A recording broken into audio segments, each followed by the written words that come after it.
ಅನ್ನದಾತ ಕನ್ನಡ ಸುದ್ದಿವಾಹಿನಿಗೆ ಆತ್ಮೀಯ ಸ್ವಾಗತ. ಪ್ರಿಯ ವೀಕ್ಷಕರೇ, ಅಖಿಲ ಭಾರತ ಸಾರ್ವತ್ರಿಕ ಮುಷ್ಕರ, ಜಮಖಂಡಿಯಲ್ಲಿ ಕಾರ್ಮಿಕರ ಬೃಹತ್ ಪ್ರತಿಭಟನೆ. ಕೇಂದ್ರ ಸರ್ಕಾರದ ಕಾರ್ಮಿಕ ವಿರೋಧಿ ನೀತಿಗಳು ಹಾಗೂ ವಿವಿಧ ಬೇಡಿಕೆಗಳ ಈಡೇರಿಕೆಗೆ ಆಗ್ರಹಿಸಿ ಫೆಬ್ರವರಿ 12ರಂದು ಬಾಗಲಕೋಟೆ ಜಿಲ್ಲೆಯ ಜಮಖಂಡಿ ನಗರದಲ್ಲಿ ಆಶಾ, ಅಂಗನವಾಡಿ ಮತ್ತು ಬಿಸಿಯೂಟ ಕಾರ್ಯಕರ್ತೆಯರು ಬೃಹತ್ ಪ್ರತಿಭಟನೆ ನಡೆಸಿದರು. ಕಾರ್ಮಿಕ ಸಂಘಟನೆಗಳು ತಹಸೀಲ್ದಾರ್ ಮೂಲಕ ಸರ್ಕಾರಕ್ಕೆ ಸಲ್ಲಿಸಿದ ಪ್ರಮುಖ ಮನವಿಗಳು ಇಲ್ಲಿವೆ. ಲೇಬರ್ ಕೋಡ್ ವಿರೋಧ. ಕೇಂದ್ರ ಸರ್ಕಾರದ 4 ಕಾರ್ಮಿಕ ಸಂಹಿತೆಗಳನ್ನು ಲೇಬರ್ ಕೋಡ್ಸ್ ರಾಜ್ಯದಲ್ಲಿ ಅನುಷ್ಠಾನಕ್ಕೆ ತರಬಾರದು.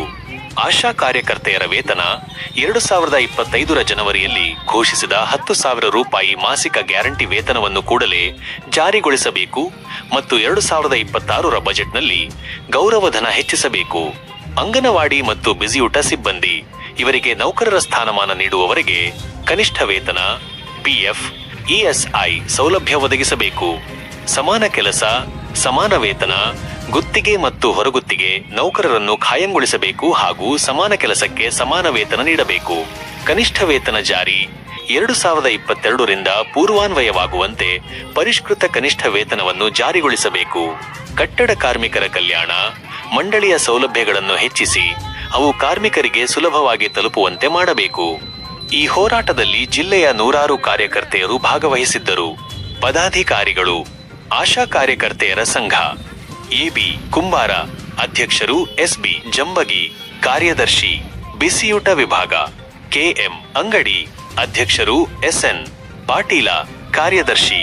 ಬ್ಯೂರೋ ರಿಪೋರ್ಟ್, ಅನ್ನದಾತ ಕನ್ನಡ ಸುದ್ದಿ ವಾಹಿನಿ, ಜಮಖಂಡಿ.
ಮಧ್ಯಾಹ್ನದ ನಮಸ್ಕಾರ.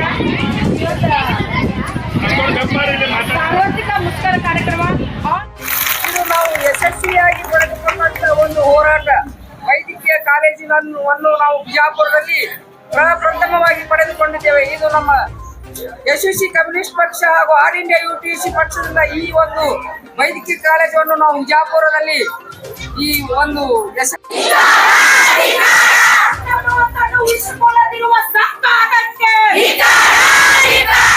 ಉಳಿಸಿಕೊಳ್ಳುತ್ತಿರುವ ಸರ್ಕಾರಕ್ಕೆ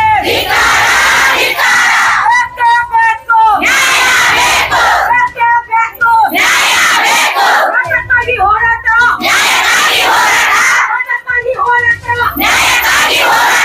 ಎಲ್ಲಿವರೆಗೂ ಹೋರಾಟ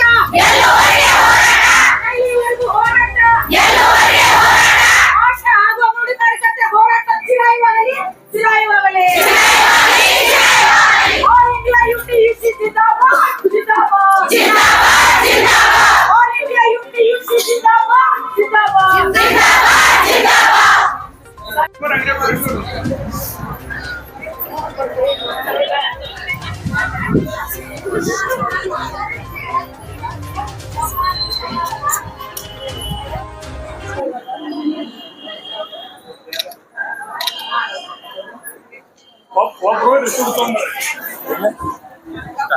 AIUTUC ಸಂಘಟನೆಯ ತಾಲೂಕಾ ಅಧ್ಯಕ್ಷರಾದ ಕಸ್ತೂರಿ ಜೇನಾಪುರ ಕಸ್ತೂರಿ ಅಂಗಡಿಯವರು. ಈಗ ನಮಗ ಬೇಡಿಕೆಗಳು ಈಗ ಎಲ್ಲ ನಮ್ಮಲ್ಲಿ ರಾಜ್ಯದ ತುಂಬ ಎಲ್ಲ ನಾವು ಕಾರ್ಮಿಕರು ಇವತ್ತು ಹೋರಾಟ ಹಮ್ಮಿಕೊಂಡಿದ್ದೇವೆ. ನಮ್ಮ ಲೀಡರ್ ಆದ ರಾಜ್ಯಾಧ್ಯಕ್ಷರಾದಂಥ ಸೋಮಶೇಖರ್ ಸರ್ ಹಾಗೂ ಆಶಾ ರಾಜ್ಯಾಧ್ಯಕ್ಷರಾದ ನಾಗಲಕ್ಷ್ಮಿ ಅವರನ್ನು ಬಂಧಿಸಿದ್ದಾರೆ. ಇದು ನಾವು ಮಾಡುವುದು ಕರೆಕ್ಟ್, ನಮ್ಮ ದುಡಿಮೆಯ ಸಲುವಾಗಿ ನಾವು ಬೇಡುವುದೇನು ತಪ್ಪೇ. ಇವರಿಗೆ ತಮಗಾಗಿ ರಾಜಕಾರಣಿಗಳು ತಮ್ಮ ಪೇಮೆಂಟ್ ಅನ್ನು ಹೆಚ್ಚುಗೊಳಿಸ್ತಾರ, ಆದ್ರೆ ಆಶಾ ಅಂಗನವಾಡಿ ಕಾರ್ಯಕರ್ತರನ್ನ ಗೌರವಧನವನ್ನು ಹೆಚ್ಚು ಮಾಡ್ತಾ ಇಲ್ಲ. ಆಮೇಲೆ ನಮ್ಮ ನ್ಯಾಯವನ್ನು ನಾವು ಕೇಳ್ತೀವಿ, ನಮ್ಮ ನ್ಯಾಯವನ್ನು ನಾವು ಕೇಳಿದ್ರು ಅವ್ರಿಗೆ ಸರಿ ಅನಿಸೋದಿಲ್ಲ. ಈಗ ಅವರನ್ನು ಬಂಧನದಿಂದ ಬಿಡಿಸಬೇಕು. ಆಮೇಲೆ ನಮ್ಮ ಅಂಗನವಾಡಿ ಕಾರ್ಯಕರ್ತೆ 35,000, ನಮ್ಮ ಆಶಾ ಕಾರ್ಯಕರ್ತರಿಗೆ 15,000 ಕಡ್ಡಾಯವಾಗಿ ಕೊಡಬೇಕು. ಮತ್ತೆ ಮೇಲಾಗಿ 8 ತಾಸು ನಮಗೆ ಅವಧಿ ಬೇಕು. 8 ತಾಸಿಗಿಂತ ಹೆಚ್ಚು ಯಾರು ಮಾಡೋದಿಲ್ಲ. ಈಗ ಅಂಗನವಾಡಿ ಆಯ್ತು, ಹಗಲಿ ರಾತ್ರಿ FRS ಮಾಡುವುದೇ. ಮನೆಯಲ್ಲಿ ನಮಗೂ ಮಕ್ಕಳು ಹೆಂಡ್ರು ಎಲ್ಲಾರು ಮಕ್ಕಳು ಗಂಡ್ರು ಇರುತ್ತಾರ, ಇದ್ರೂ ಸಹ ನಮ್ಗ ಟವರ್ ಬರಕ ರಾತ್ರಿ ಹೋಗಿ ಅವ್ರಿಗೆ FRS ಮಾಡ್ಬೇಕು. ನಾವು ಇವೆಲ್ಲ ಕೆಲಸಗಳು ಹೆಚ್ಚಾಗಿವೆ. FRS ಅನ್ನು ತೆಗೆಯಬೇಕು. ಆಮೇಲೆ ಆಶಾದಾರಿಗೆ ರಾತ್ರಿ 12 ಆಗ್ಲಿ 1 ಆಗ್ಲಿ ಬೇಕಾದಾಗ್ಲಿ ಯಾರ ಡಿಲಿವರಿ ಬತ್ತು ಅಂದ್ರ ಅವ್ರ ಫೋನ್ ಹಚ್ಚಿಕೊಂಡು ಹೋಗ್ಬೇಕು. ಹೋಗ್ಲಿಲ್ಲ ಅಂದ್ರ ಏನಂತಾರ, ತಡಿ ಯಾರ ಆಫೀಸರ್ಗೆ ಹೇಳ್ತೀರಿ, MLA ಹೇಳ್ತೀವಿ, ಆಶಾದಾರ ಬಂದಿಲ್ಲ ಅಂತಾರ ಅವ್ರಿಗೆ ರಿಕ್ ಹಾಕ್ತಾರ. ಯಾಕಂದ್ರೆ ಒಬ್ಬರೇ ಹೆಣ್ಮಕ್ಳು ರಾತ್ರಿ ಟೈಮಲ್ಲಿ ಹೋಗಿ ದವಾಖಾನೆ ನಿಂದ್ರೋದಾದ್ರೆ ಹೆಂಗ? ಎಲ್ಲಾ ತರ ಏನು ಸವಲತ್ತು ಇಲ್ಲ ಅವ್ರಿಗೆ. ಎಲ್ಲಾ ತರ ಅವ್ರ ಅಕಸ್ಮಾತ್ ಏನಾರ ಇದ್ರು ಅವ್ರ ಕರಿಬೇಕಾದ್ರ ಅವ್ರ ಮನೆಗೆ ಒಂದು ಬೈಕ್ ಕಳಿಸಿ ಮಾಡಿ ಅವರೇ ಗೌರ್ಮೆಂಟ್ದವ್ರ ವ್ಯವಸ್ಥೆ ಆಶಾದಾರಿಗೆ ಮಾಡ್ಬೇಕು. ಆಶಾದಾರಿಗೆ ವ್ಯವಸ್ಥೆ ಮಾಡಿ ಅವ್ರ ದವಾಖಾನೆ ಕರ್ಕೊಂಡು ಬರುವಂತ ರಾತ್ರಿ ವೇಳೆಯಲ್ಲಿ ಹೆಣ್ಮಕ್ಳು ಹೆಂಗ್ ಬರ್ತಾರ, ಇದನ್ನೆಲ್ಲ ಅವರು. ನನ್ನ ಹೆಸರು ಸುನೀತಾ ಜಂಬಗಿ ಅಂತ ಹೇಳಿ, AIUTC ತಾಲೂಕಾ ಕಾರ್ಯದರ್ಶಿ ಆಶಾದು. ನಾವು ಇವತ್ತಿನ ದಿನ ರಾಜ್ಯಾದ್ಯಂತ ಮುಷ್ಕರವನ್ನು ಮಾಡ್ತಾ ಇದೀವಿ.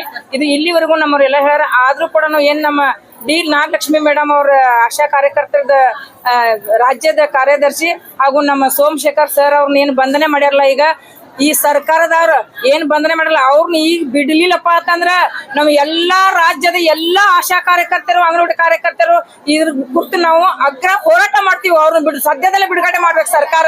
ಯಾವ ಕಾರಣಕ್ಕ ಅವರನ್ನ ಬಂಧಿಸ್ಯಾರೋ ಅದೇ ಕಾರಣ ಸರಳ ಅಂತ ಹೇಳಿ ಬಿಡ್ಬೇಕು. ಬಿಡದೆ ಇದ್ದರ ರಾಜ್ಯದ ಎಲ್ಲಾ ಆಶಾ ಕಾರ್ಯಕರ್ತರು, ಅಂಗನವಾಡಿ ಕಾರ್ಯಕರ್ತರು ಈ ಸಂದರ್ಭದಲ್ಲಿ ಹೇಳಕ್ ಇಷ್ಟಪಡ್ತೀನಿ, ನಾವು ಎಲ್ಲರೂ ರಾಜ್ಯಕ್ಕೆ ಹೋಗಿ ಬೆಂಗಳೂರಿಗೆ ಹೋಗಿ ಹೋರಾಟ ಮಾಡ್ತೀವಿ ಅಂತ ಈ ಸಂದರ್ಭದಲ್ಲಿ ಹೇಳಕ್ ಇಷ್ಟಪಡ್ತೀನಿ.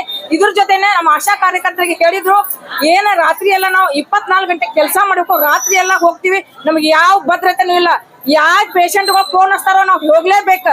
ಅವ್ರು ಯಾರೋ ಏನೋ ಎಂತ ನಮ್ಗೆ ಏನು ಗೊತ್ತಿರಂಗಿಲ್ಲ. ಆದ್ರೂ ಕೂಡ ಅದಕ್ಕೊಂದು ನಮ್ಗೆ ಭದ್ರತೆ ಬೇಕು. ಕೆಲಸ ಮಾಡಕತ್ತೀವಿ ಅಂದ್ರೆ ಆಶಾ ಕಾರ್ಯಕರ್ತರಿಗೆ ಈ ಸಂದರ್ಭ ಹೇಳಕ್ ಹೋಗ್ತೀನಿ. ಅದ್ರ ಜೊತೆನೆ 60 ವರ್ಷ ಆದವ್ರನ್ನ ತಕ್ಷಣ ಆಧಾರ್ ಕಾರ್ಡ್ ಮೇಲೆ ತೆಗೆದು ಹಾಕತ್ತಾರ. ಆ 60 ವರ್ಷ ಆದ ಆಶಾ ಕಾರ್ಯಕರ್ತ ತೆಗೆದು ಹಾಕ್ಲಿ, ಅವ್ರು ನಾವು ಬ್ಯಾಡ ಅನ್ನಂಗಿಲ್ಲ. ಅವ್ರಿಗೆ ಮನೆಗೆ ಹೋಗ್ಬೇಕಾರ ಒಂದು ಇಡಿಗಂಟನ ನೀಡ್ಲಿ ಅಂತ ಹೇಳಿ ಈ ಸರ್ಕಾರಕ್ಕೆ ಮನವಿ ಮಾಡ್ಕೊತಾ ಇದ್ದೇನೆ. ನಾನು ಇಷ್ಟು ಹೇಳಿ ನನ್ನ ಮಾತಿಗೆ ವಿರಾಮ ನೀಡ್ತೀನಿ. ಜೈ ಹಿಂದ್, ಜೈ ಕರ್ನಾಟಕ ಮಾತೆ. ಸ್ನೇಹಿತರೆ, ಇವತ್ತ ಅಖಿಲ ಭಾರತ ಮುಷ್ಕರ ಒಂದು ಪ್ರಜಾಪ್ರಭುತ್ವ ರಾಷ್ಟ್ರದಲ್ಲಿ ಪ್ರತಿಭಟನೆ, ಚಳವಳಿ, ಮುಷ್ಕರ ಪ್ರತಿಯೊಬ್ಬರ ಹಕ್ಕು. ಆದ್ರೆ ಕರ್ನಾಟಕದಲ್ಲಿ ಇರ್ತಕ್ಕಂತ ಸರ್ಕಾರ ಎಲ್ಲೇ ಪ್ರತಿಭಟನೆ, ಚಳವಳಿ ಕಂಡ್ರ ಇವತ್ತು ಹೋರಾಟಗಾರನ ಬಂಧನ ಮಾಡ್ತಕ್ಕಂಥದ್ದು ಅವ್ರು ಉದ್ಯೋಗ ಮಾಡ್ಕೊಂಡಿದಾರ. ಇವತ್ತು ಬೆಂಗಳೂರಿನಲ್ಲಿ ಟೌನ್ ಹಾಲಿನ ಮುಂದ್ಗಡೆ ಅತ್ಯಂತ ಶಾಂತ ರೀತಿಯಿಂದ ಪ್ರತಿಭಟನೆ ಮಾಡ್ತಕ್ಕಂಥ AIUTC ಕಾರ್ಮಿಕ ಸಂಘಟನಾ ಕರ್ನಾಟಕ ರಾಜ್ಯಾಧ್ಯಕ್ಷರಂತ ಸೋಮಶೇಖರ್ ಬಳ್ಳಾರಿ ಅವ್ರನ್ನ ಹಾಗೂ ಆಶಾ ಕಾರ್ಯಕರ್ತರ ಸಂಘಟನಾ ಕರ್ನಾಟಕ ರಾಜ್ಯ ಕಾರ್ಯದರ್ಶಿ ಅಂತ ನಾಗಲಕ್ಷ್ಮಿ ಅವ್ರನ್ನ ಏನು ಬಂಧನ ಮಾಡ್ಯಾರ, ಈ ಬಂಧನವನ್ನು ನಾವು ಬಹಳ ತೀವ್ರವಾಗಿ ವಿರೋಧಿಸ್ತಾ ಇದ್ದೇವೆ. ಇವತ್ತ ಕಾರ್ಮಿಕ ಸಂಘಟನೆ ಮುಖಂಡರನ್ನ ಈ ರೀತಿ ಬಂಧನ ಮಾಡಿರ್ತಕ್ಕಂತ ನಾಚಿಕೆಗೆಟ್ಟ ಸರ್ಕಾರ ಈ ಕೂಡಲೇ ಬೇಸರತವಾಗಿ ಅವ್ರನ್ನ ಬಿಡುಗಡೆ ಮಾಡಬೇಕು ಅಂತ ನಾವು ಆಗ್ರಹಿಸ್ತೇವೆ. ಯಾಕಂದ್ರೆ 24 ತಾಸನ್ನು ಕೂಡ ಇವತ್ತ ಕಾಂಗ್ರೆಸ್ ಸರ್ಕಾರ ಸಂವಿಧಾನ ಬಗ್ಗೆ ಮಾತಾಡ್ತಾರ, ಸಂವಿಧಾನ ಪೀಠಿಕೆ ಬಗ್ಗೆ ಮಾತಾಡ್ತಾರ, ಅದ್ರ ಪ್ರತಿಭಟನೆ ಚಳವಳಿ ಮಾಡ್ತಕ್ಕಂಥ ಹೋರಾಟಗಾರನ ಬಂಧನ ಮಾಡ್ತಕ್ಕಂಥದ್ದು ಇದೊಂದು ಅಪ್ರಜಾತಾಂತ್ರಿಕ. ಈ ಕೂಡಲೇ ಎಲ್ಲಾ ಹೋರಾಟಗಾರನ ಬಿಡುಗಡೆ ಮಾಡಬೇಕು ಅಂತ ಹೇಳಿ ನಾವು ಆಗ್ರಹಿಸ್ತೇವೆ.